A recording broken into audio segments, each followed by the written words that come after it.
So a very, very warm welcome from me as well. Welcome if you've come from other centres. Welcome if you've just arrived at the class. I know some of you have just arrived. And Maitreya Bandhu was just in the tea break, was talking about, in a way, the purpose of practice is to develop a bigger mind, a deeper mind. And that's what I want to talk about. I really want to talk about a deeper mind. I've called it a deeper perspective. Because a bigger mind will lead to a truer, deeper perspective. So that's what I thought I'd start to talk about. Come on in. So when I was thinking about perspective, by the way, Bhante Sangharashvita has talked about enlightenment as the largest possible perspective on experience that we could have. So perspective, I think, is a good way of talking about both the goal and the path, because in my experience, although I'm not enlightened, what I have experienced is bigger perspectives or a broadening kind of vision of life. Not that I'm always able to live up to that, but certainly there's a sort of cumulative broadening. And when I was thinking about perspective, I was well, the first thing that came to mind was Copernicus and the Copernican revolution. So you're probably familiar with Nicholas Copernicus as a figure, as a name. He was a Renaissance 16th century mathematician, Polish mathematician, and an astronomer.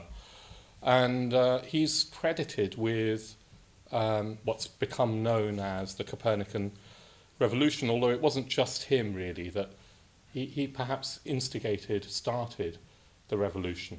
And of course it was him that first posited the idea that the earth revolved around the sun rather than the sun revolving around the earth. It was him that posited the idea of the heliocentric universe. Until then, the Ptolemaic system had been followed, in the Western world at least, endorsed by Aristotle. And the vision was that the earth was at the centre of the universe, and the heavens, all the planetary bodies of the heavens, revolved around the earth in perfect concentric spheres. And the earth was the centre because human beings were at the centre, mankind was at the centre, and we were made in the image of God. So God had put us at the centre, and everything revolved around us. The whole universe revolved around us, the sun, the stars, the planets. And that had been a vision of the Western world for centuries. Copernicus comes along, and as a mathematician, he's seen, well, there were known issues with the Ptolemaic system. It didn't quite match observation. And he just speculated that maybe it wasn't like that. Maybe the sun was at the centre of the universe. I mean, we now know it's not the universe, but anyway, the sun, he posited, was at the centre, and that the earth revolved around the sun. Now, he didn't say that that was true. He just said, look, isn't it an interesting mathematical exercise if you were to view it like this, from this perspective? Isn't it interesting that all the calculations, all the difficulties that we have in the calculations with the Ptolemaic system disappear? That's interesting. Anyway, that was his kind of contribution. I mean, I'm not sort of, I don't want to downplay it because it was huge. In fact, it caused a tremor through the Christian world.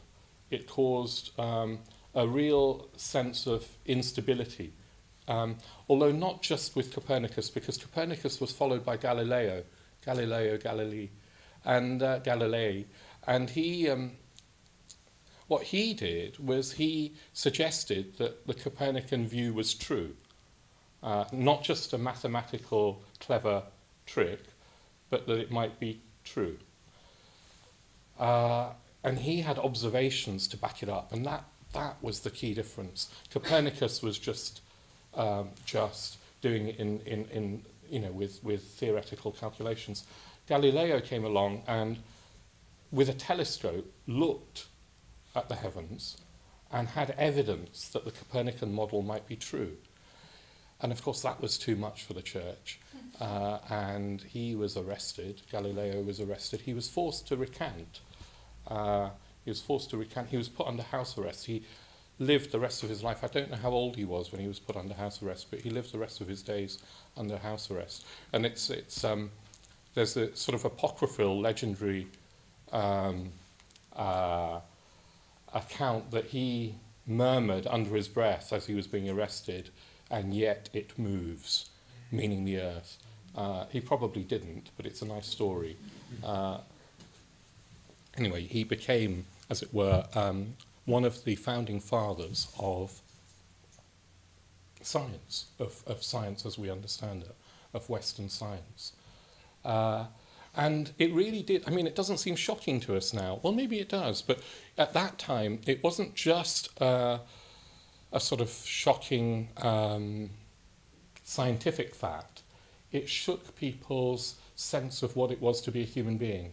Because if the Earth wasn't at the centre of the universe, then where was God in the scheme of things? And what was our relation to God? Was it all arbitrary? John Donne, the poet and the Anglican priest, he wrote just a little bit of an excerpt from his Anatomy of the World. He said, "A new philosophy calls all in doubt. The element of fire is quite put out. The sun is lost, and the earth, and no man's wit can well direct him where to look at it. 'Tis all in pieces, all coherence gone." 'Tis all in pieces, all coherence gone. So it was a earth-shaking, heaven-shaking matter. And still, when we think about it, it's so counterintuitive, isn't it, that the earth is the one that's moving. It's so counterintuitive.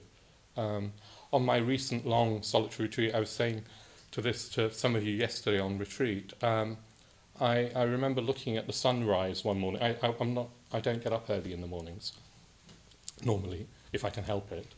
And on my solitary retreat, I was sort of normally just indulging my lions, so the sun would be well risen by the time I got up. But anyway, a few times I decided to, I'm not even sure I decided, I was just awake and I thought, oh, let's get up. And then I thought I might watch the sunrise. And I was in a very, very beautiful retreat centre in southern Spain, where my Trabando is going, in the Sierra Aitana Mountains, about 700-800 metres, possibly a bit more, I don't know, above sea level. If I walked a little way from my house, and it was a proper house, beautiful, in pine groves, in a valley, pine trees, almond trees. If I walked a little way, I could see a sort of, I could see the sea. I could see the Mediterranean, or at least a sort of wedge of it. And so I remember sort of I did this on 2 or 3 occasions, making a flask of tea or something and sitting there on a chair looking at the sea. And the sun was going to rise from the sea, or at least that's how it appeared to me. And it took about an hour, the sunrise. And I mean, to say it was magnificent is, all the words seem cliched, really. It was glorious. You get this false dawn, don't you? But it was more than a false dawn. You just get, there were little wisps of clouds. The horizon, which was, there was a sea, of course, in the sky, and then a thin band of clouds just where the horizon was. And they started to go from, dark to pink to purple to crimson. And the moon behind me was a full moon on this particular occasion. And it was, when I started sitting there, it was the main source of light. And then the sky just becomes more and more radiant. You get these streaks of gold. It was breathtaking. I sort of imagined an orchestra playing Wagner in the background. It needed a sort of score to it, a soundtrack to it. It was, and I was very aware that nobody else was seeing this. I mean, of course they were, not as I was seeing it, not in this, with this perspective, if you see what I mean. And then just, after about 40 minutes of this, you get this diamond drop of pure golden light just on the horizon. Well, actually, it was just above because there were little clouds on the horizon. And then that started getting reflected in the sea. And the sun gradually emerged and rose. And as I was watching it, I could imagine myself. It was almost like I felt it. I felt the earth moving towards the sun. I felt myself tilt. That's how it felt. I could imagine it. I tried. I mean, it took a little bit of effort, but I could really, it sort of, it was disorientating. Anyway, that's the closest I've got to really sort of being disoriented by this notion that it's the earth that's moving. I did it twice more and then I didn't bother. It did feel like, every morning there was this cosmic event happening. I mean, stunning. And, but I don't know, I'd sort of wake up in the morning and the cosmic event didn't seem so important. My warm bed felt more. And in a way that's interesting, isn't it? Because there I had, for a glimpse, a moment, a bigger vision. And then, I don't think it's just me, my mind contracts, again, very habitually, very, very quickly, to comfort, to me being the centre of the universe. It contracts very, very quickly. Fortunately, you have to have a sense of humour about it. It's no good worrying about it. You have to sort of laugh at yourself. That's what I do. So I would literally lie there in bed and laugh and think, okay, well, nobody knows. Apart from you do now. So yeah, you had the Copernican revolution. I was then reminded of an image from the 20th century, I think it was 1990. Do you remember the image of the Earth from space? Not from the moon landings, but from Voyager 1. Do you remember the pale blue dot image? Some of you are too young to remember, but you might have heard of it. Voyager 1 was a probe, a space probe, launched from Earth, I don't know when, it was, it sort of passed by some of the planets and I don't know what it did, I guess it took pictures. Anyway, the spacecraft was sort of designed to reach the edge of the solar system and then just carry on. And Carl Sagan, who was an astronomer, astrophysicist, an American, as a boy, he became a sort of hero of mine. Carl Sagan, who was part of the project launching Voyager 1, had this brainwave, and he said when it reaches, a certain distance towards the edge of the solar system, when it reaches that sort of boundary and is about to sort of just set off into interstellar space, why don't we have it turn around and photograph the Earth? Which is a genius suggestion. And they did that. So it was 4 billion miles from the Earth, 4 billion miles. Human beings had never sent anything to the edge of the solar system. Voyager 1, by the way, is still out there. It's now somewhere, in interstellar space. I suspect its instruments have died out. It can't communicate. But anyway, it's still out there somewhere. But it turned around at 4 billion miles and took a picture of the Earth. And the picture of the Earth is, the Earth is tiny. I mean, it's it's on a computer screen, it was about 1/10 of a pixel, just this dot.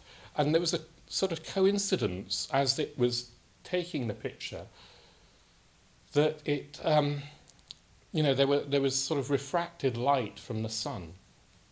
I don't know, that struck the camera in some way. And so what you get is this golden beam of light, which is a sunbeam, and then you, just in that golden beam of light, you have this dot of blue, less than a pixel, less than 1/10 of a pixel, or about 1/10 of a pixel large, and it became known as the pale blue dot. And Carl Sagan, let me read you what Carl Sagan, or a little bit of what Carl Sagan said about it. He said that in a way the picture is one of those, the image is pretty undramatic. Like it's all dark, just a little golden bit of light, and then this dot. And if you didn't know what you're looking at, you wouldn't look twice. So he says, look again at that dot. That's here. That's home. That's us.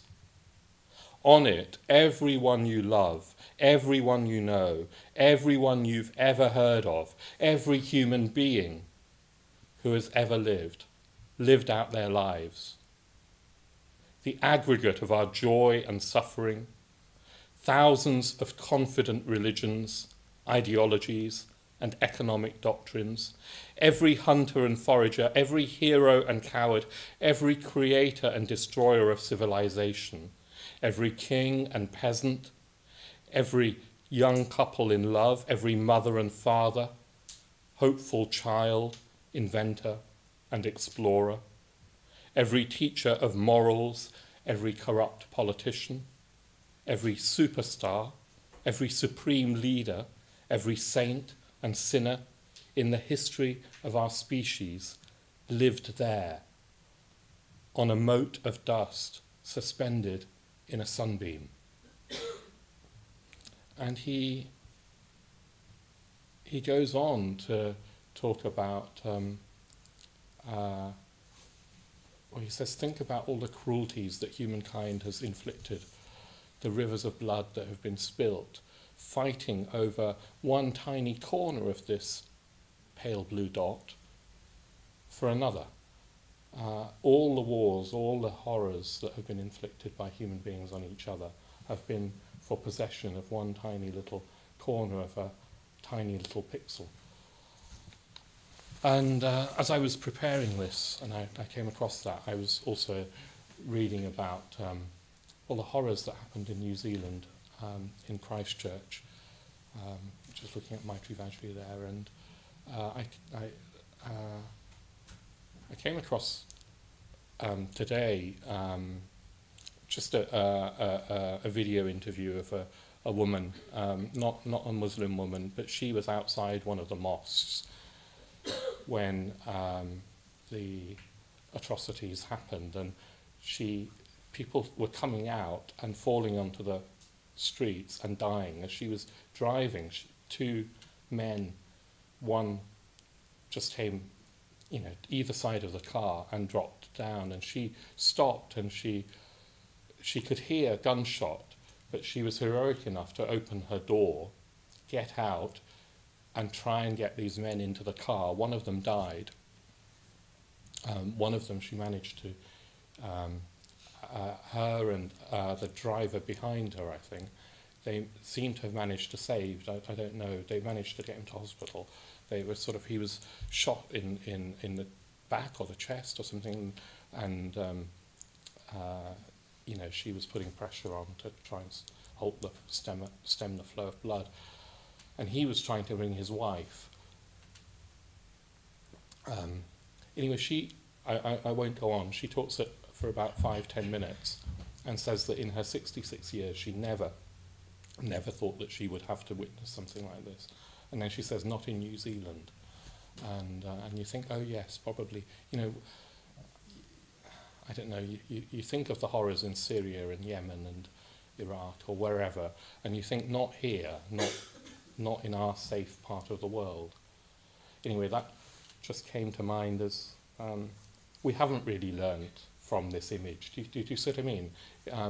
Carl Sagan, heroically, poetically, beautifully, was trying to trigger a revolution in perspective. And maybe for some people he succeeded. Certainly he was inspirational for me, and for millions of others. You know, that image hasn't spoken yet.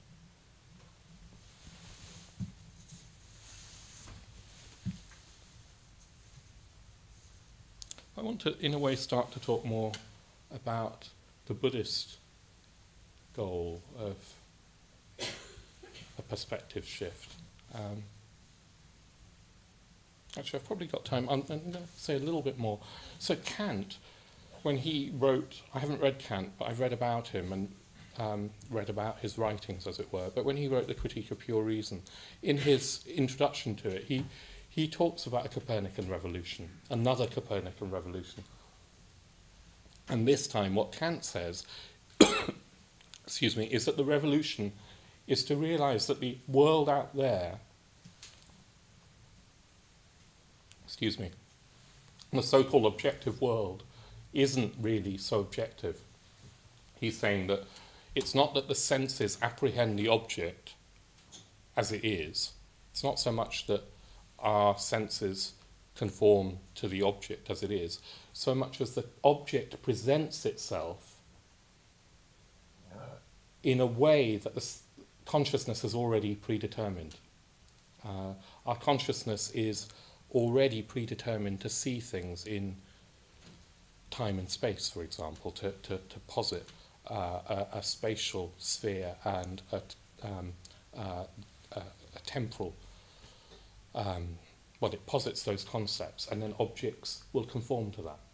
He's saying that somehow we're implicated in the creation of our experience. It's not that experience is just a neutral, passive observing of an objective world. It's not like that. And on Sunday, I was sent, somebody said, where's Seb?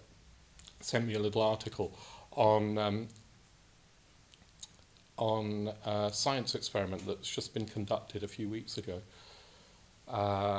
in a university in Edinburgh by somebody called Massimiliano Proietti.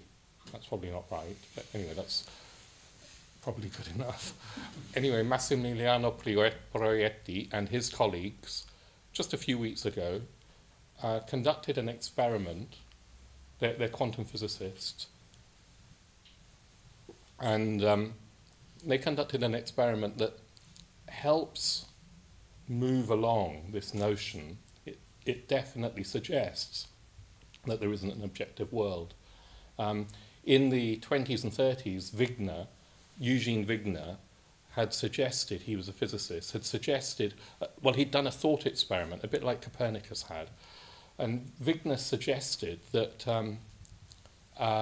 if quantum theory was true, then the world wasn't really objectively out there, that the reality for one observer could be completely different to reality for another observer. And he imagined, the thought experiment is called Wigner's friend, because he imagined he had an imaginary friend, as you do, and his imaginary friend measures one type of reality, photons in doing their thing. I won't go into it because I don't really understand, I don't think. Anyway, he measures one objective fact, according to him. Wigner, who's in another room, has a very different reality on the same experience. And they're contradictory realities. So that was his thought experiment. Anyway, a few weeks ago, it seems that Massimiliano and his colleagues were able to do an actual experiment to test out Wigner's hypothesis, his imaginary friend hypothesis. And Wigner was right. It does turn out that two different people in two different situations can have completely different perspectives on the same situation, contradictory perspectives, and they're both right. That reality has, and it's to do with quantum particles doing their weird thing. And the headline of the article is, the world is not objective, reality is not objective. Anyway, I find that very interesting, because it comes very close to the Dharma. It comes very close to the Dharmic notion that there isn't really an objective world out there experienced by an independent self, an independent me.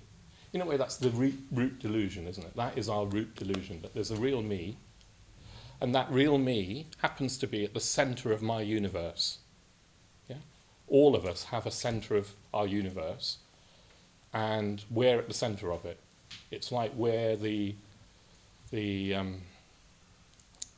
Earth or the Sun or wherever you are in that Copernican telemic kind of system. We're the centre of our universe, and everything that we experience comes from this perspective, from here, but it's all centred around me. Whatever happens to me is the most important thing. And what we assume is that the world out there is as we experience it, that it's objectively real, that it's not that we're creating, that we're co-creators in the world of experience. It's as if we're passive. That's the assumption, that experience is out there. I mean, objects are out there and we just experience them as they are. Physics isn't saying that that doesn't seem to be the case. Kant was saying that centuries before, decades before. And unfortunately, I don't think this perspective shift has happened in our culture. Do you see, Copernicus and Galileo managed to shake a whole culture. Kant, quantum physics, the Dharma, Western culture has not yet been overturned. And I think that's at least something to do with the fact that it's an incredibly counterintuitive notion that is being talked about. The Dharma is completely counterintuitive. It's counter our instincts. I think it's counter our survival instinct to realise that I'm not the centre of the universe. It threatens everything. It's much harder to realise that than to realise that the Earth is moving around the sun and not vice versa. Much, much harder. Much, much harder. All our instincts are saying me, me, me, me, me. And that must have been, well, traditionally, we've done that for lifetimes, for innumerable lifetimes. But if you want to think in evolutionary terms, which is also, I guess, valid, it's been bred into us by millions of years of evolution, that we must protect ourselves as an organism. It's deeply rooted in I guess, our bone marrow, in our very, very sort of cellular level. And we share that with all animals, probably with all life. I'll tell you my stag beetle story again. I was on my solitary. I would come down every morning. My bedroom was upstairs. I'd come down every morning, and every morning there'd be various insects and creepy crawlies and spiders. I lived next to a huge brood of spiders. I mean, I had a cave next to the house, and in the cave, I mean, like several thousand spiders in this huge hairy brood. I learned to get quite fond of them, but I didn't want them in the house. So every morning, anyway, I would have a little routine of, in a plastic beaker, I would evict all my unwelcome guests. And one morning, there'd also be these stag beetles. I think they were stag beetles. They might be dung beetles, but I think they're bigger than dung beetles. I mean, they're about that big. And they're quite ponderous. They, unlike the spiders who look menacing, the stag beetle doesn't look menacing. It looks quite sweet. And unlike the ants that would get into the kitchen, the ants seem to be very responsive, even intelligent, bright, actually. they knew you were there and you were going to get them. I'd try and get them onto pieces of paper or something. Anyway, the poor stag beetle didn't have a clue. All you had to do was sort of hold out the beaker in front of where it was walking, and it would walk straight into it. It didn't have any sort of sense that, you know, anything was amiss.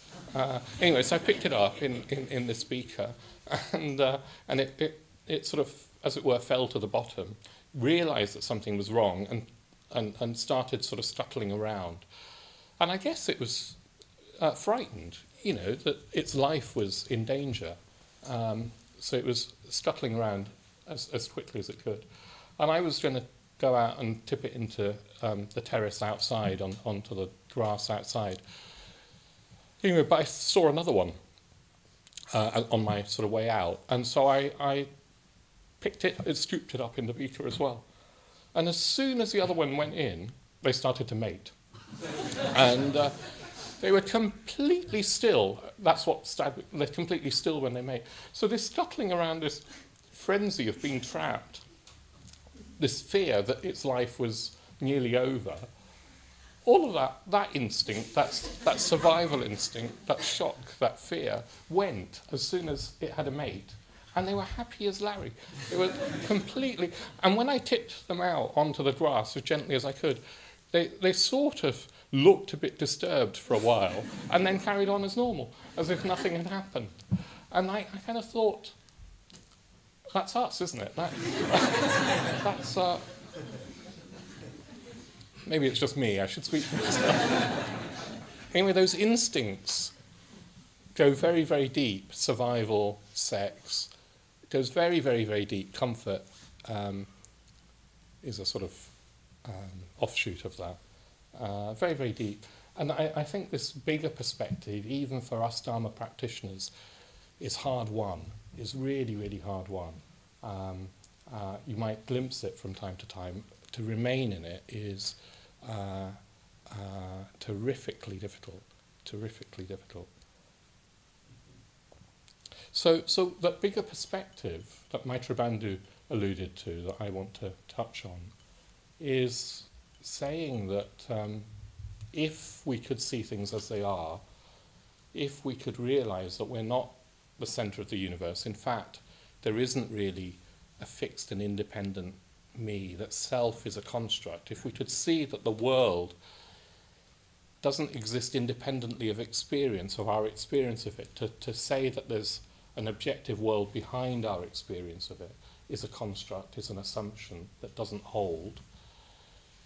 If we do that, if we glimpse that, there's a releasing, there's a letting go, there's a letting go of our holding on to me, to self. This instinct relaxes, and consciousness expands. Our minds expand. They see things more truly. It's as if consciousness wants to expand. That its natural state, and I'm talking as if, and I don't want us to think of consciousness as a thing. In a way, you can't really talk about consciousness, but somehow if you have to say it's not a thing, and yet we need to talk about it. The reason I say it's not a thing is that there's an aspect of consciousness that isn't in time and space. Kant was right about this, that it's space and time are, as it were, in it. We construct our notions of time and space. So to be a thing would be to be in time and space. Consciousness doesn't conform to that. It's not a thing in a world of things. Nevertheless, we have to refer to it, and so poetically speaking, it expands. It gets bigger. Our perspective shifts. And when that happens, well, it's said that it's radiant. It is like the sun. Consciousness is said to be bright. In one sutta in early Buddhism, the Buddha says it's luminous. Consciousness is luminous. It's radiant. And it's boundless. It's boundless. Without a centre. In a way, there isn't a me at the centre, there isn't an earth at the centre, there isn't a sun at the centre. There are no centres. Consciousness is boundless without a centre. And the boundlessness means that there isn't, it's like there isn't a me separate from world. Normally our experience is split into me and my internal experience and world and the external bit of experience. Well, inside and outside disappear. The boundary between inside and outside is said to disappear. So there's a boundarylessness as well as a boundlessness. So then there's a sense that, it must be a very, very different experience of the world. It must be a sense that of one of connection rather than separation. You know, the more tightly I grasp the notion of me at the centre, the more I'm separated from the rest of the world. If the boundaries disappear, there is no separation. There's no ultimate separation. I guess we have this experience. We have this, don't we? We have that, particularly in aesthetic experience, when there's a sense of something beautiful. For a while, there's a self-forgetting. When I was watching the sunrise, there was a self-forgetting. And the boundaries disappeared to the extent where I could imagine that, yes, it was me tilting towards the sun. I was bowing to the sun. I was participating in this cosmic happening. It wasn't just I was a passive observer. Those aesthetic moments, perhaps they're more than moments, are clues as to what consciousness is really like. Moments of connection, of empathy. Also, this woman in New Zealand who was talking about, trying to take in. Well, she took this man to hospital. She bundled him into the car, risking her own life because the guns were. She said it was like firecrackers at first, but she could have just driven on. That's empathy. That's, she wasn't a Muslim. I don't know, but she forgot boundaries, boundaries that were being reinforced by the perpetrators of the brutal crime. There was solidarity just with another human being. In moments like that, there's a self-forgetting that allowed her to be heroic and forget about her own safety, transcend the instincts of flight and fight. Friendship has a similar effect sometimes. If you really feel you're in harmony and communication with somebody, there's a sort of sharing of consciousness. What happens to another becomes, as urgent as your own life. That can be a clue. But normally what's said to happen, is that in every moment, this radiant, infinite, boundaryless consciousness arises. And at least according to one school of Buddhism, the Yogacara school of thought, every moment this boundless consciousness arises, and in every moment we mistake it, we misinterpret it, we misinterpret experience, and we posit a me in here and a world out there, and then the consciousness, I was going to say ours, but in a way it's not ours, shrinks around our delusion. It shrinks to a much smaller perspective where I'm the most important being in the universe. And then out of that, all of our self-concern and our selfishness and our defensiveness and our craving, all our aversion can then arise in our minds. And of course then we can act them out.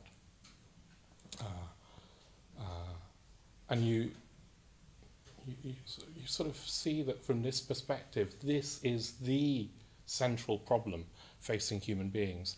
This acting out from a delusion causes all human-made suffering.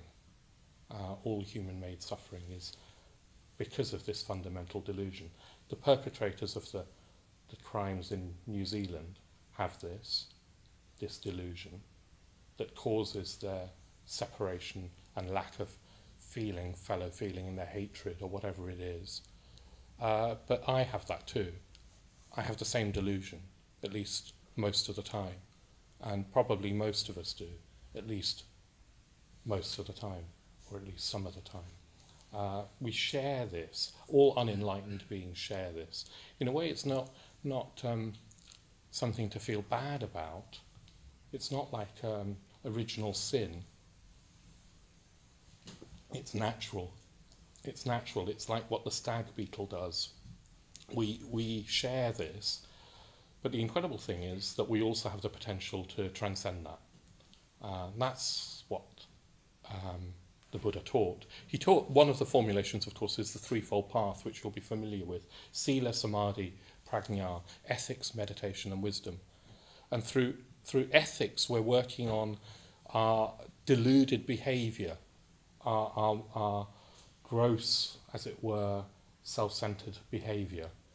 Through meditation, Samadhi, we're working on our self-centred mind, all the mental states that arise from this delusion. We're undoing them. We're softening them through meditation, through the metabhavana, through the mindfulness of breathing. We're learning to become more malleable, more empathic, more flexible, less defended, less isolated, less self-preoccupied. And then through wisdom, through prajna practice, wisdom practice, we're trying to undo that root delusion itself. Undo it so that consciousness can be free and radiant as in a way as it always should be, as we are, as is our birthright, I guess. That all of the Dharma, all Dharma practice is pointing to this freedom of mind. And if we were to experience this freedom of mind,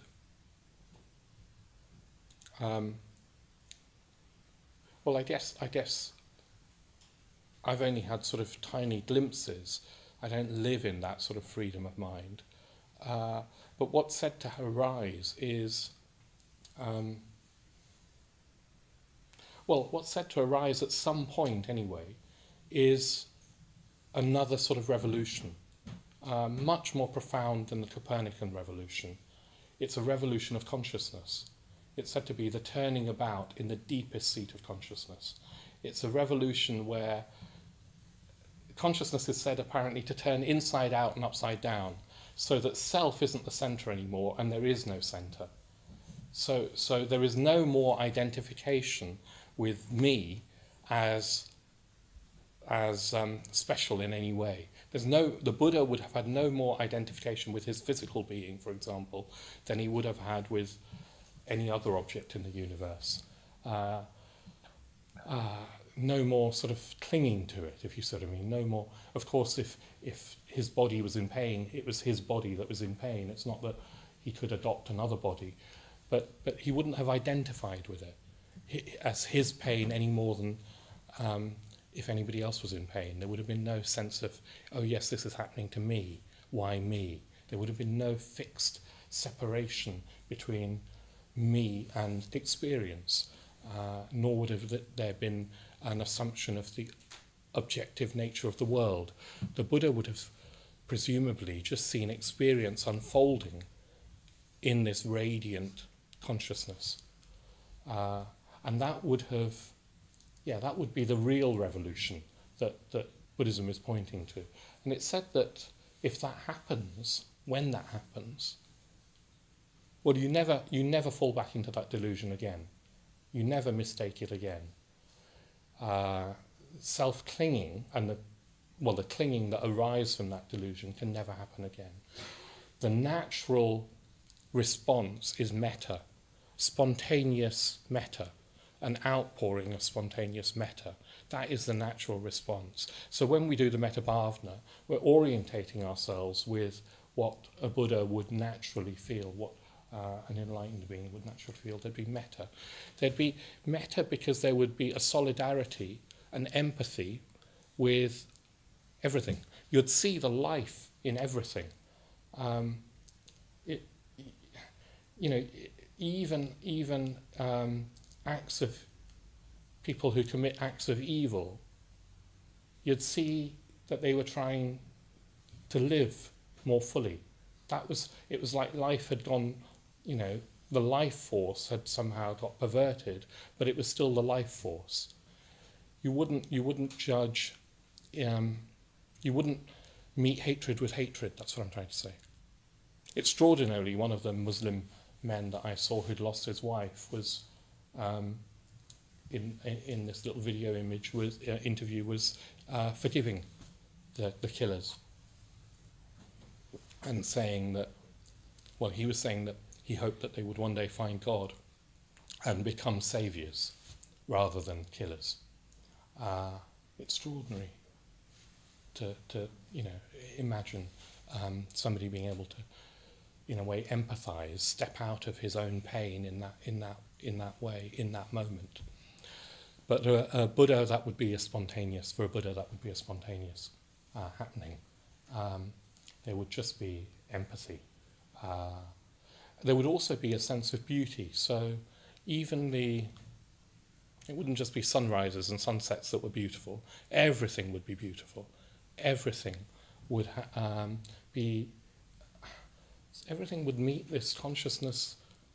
The consciousness itself would be one of aesthetic appreciation.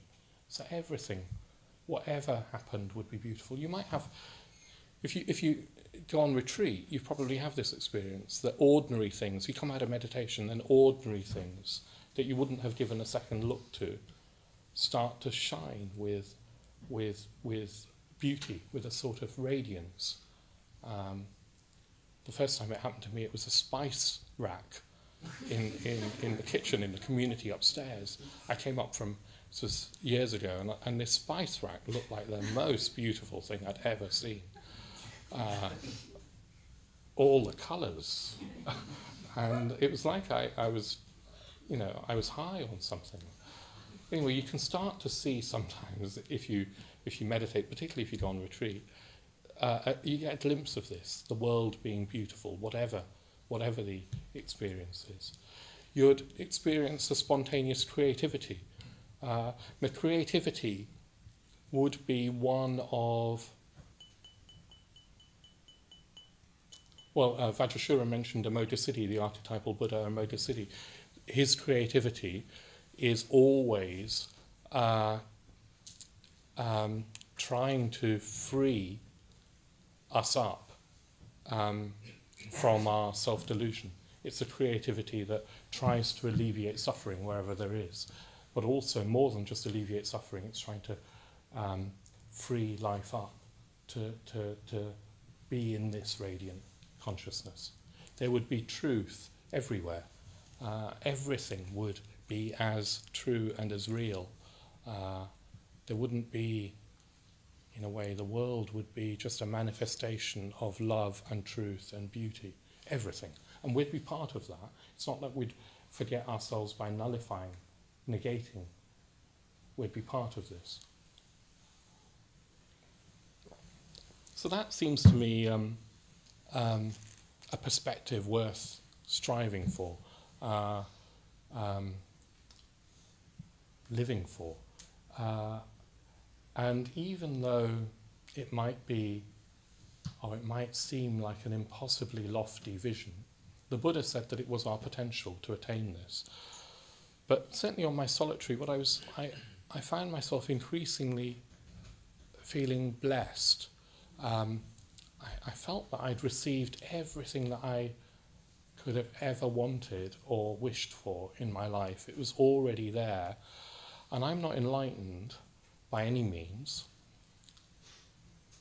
So what I concluded from that is that the path itself, the striving, the journey, brings with it blessedness, perspectives that are profoundly beautiful, worthwhile in themselves, even if they fall short of this ultimate goal. And maybe meaning, I don't know about this, but maybe, well, Bhante talks about enlightenment as a horizon point. He says that as you reach a horizon, there's a further horizon. That enlightenment isn't this fixed and static point that we somehow get to and then just rest, or in my case, lie in bed all day. It wouldn't be like that. Maybe there's always a further point. Maybe there's something that has to be. Browning said, didn't he, in his poem, long poem, Andrea del Sarto, he says, a man's scope should exceed his grasp, or what's a heaven for? A man's scope should exceed his grasp, or what's a heaven for? That kept coming back to me on my solitary, and I kind of felt, okay, well, I don't know whether I'll reach enlightenment in this lifetime or not, but in a way I don't mind. That the ideal needs to be beyond us, or what's a heaven for? The striving is the point. And all I can say is that in my experience so far, it works. Mind does become bigger, and that's worth striving for. And not just for oneself, because actually if it was just for oneself, I don't think I'd bother after a certain point. The whole point, from a Buddhist perspective, is to inhabit a larger consciousness, a deeper perspective, so that we can help alleviate the pain in the world, so that we can reach out to people who are in pain, like that woman reached out to that dying Muslim man, so that we can be more and more of a force for good in the world. And that, I think, is the only meaningful thing to do, I think. I'll leave it there. Thank you.